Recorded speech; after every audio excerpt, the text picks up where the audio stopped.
Excuse me, ఏంటి? నా పేరు నారాయణ అండి. భారత్ ఇంజనీరింగ్ కాలేజ్లో ఫైనల్ ఇయర్ చదువుతున్నాను. ఈ మధ్య క్యాంపస్ ఇంటర్వ్యూలో జాబ్ కూడా వచ్చింది. ఇవన్నీ నాకెందుకు చెప్తున్నా? యాక్చువల్గా నేను మిమ్మల్ని కొన్ని రోజుల నుంచి ఫాలో అవుతున్నానండి. ఎందుకో చూడంగానే నచ్చేశారు.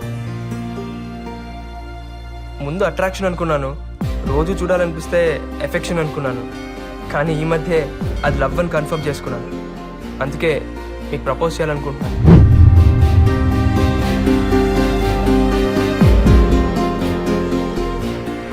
నువ్వు అనుకునేవేవి జరగవు. అదేంటండి? నాకు మ్యారేజ్ అయింది. ఇక నుండి నీ టైమే కాదు, నా టైం కూడా వేస్ట్ చేయకు. చదువుకున్నాడు కదా, అర్థం చేసుకుంటావనే చెప్తున్నాను. నువ్వు ప్రేమించిన పెళ్ళేన అమ్మాయినారా?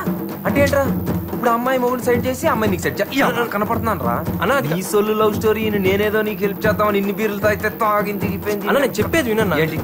ఆ అమ్మాయి నాకు అబద్ధం చెప్పిందన్నా. ఏమా బాగున్నావా? బాగున్నానండి. ఏమిటి ఈ సంబంధం కూడా వద్దన్నమాట? అబ్బాయి లక్షణంగా 1,00,000 సంపాదిస్తున్నాడు, ఇది కూడా వద్దన్నమాట. సరేనే ఇష్టం. ఏమిటో ఈ కాల పిల్లలు.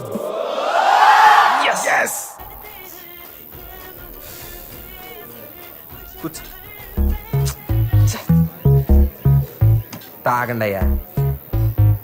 ఒరే నారాయణ, నీ కథని ఇన్ని రసవత్తరమైన మలుపులతో చెప్పొద్దురా. నా గుండె తట్టుకోలేదురా. మామూలుగా చెప్పురా ప్లీజ్. బాబు బియర్ చెప్పురా.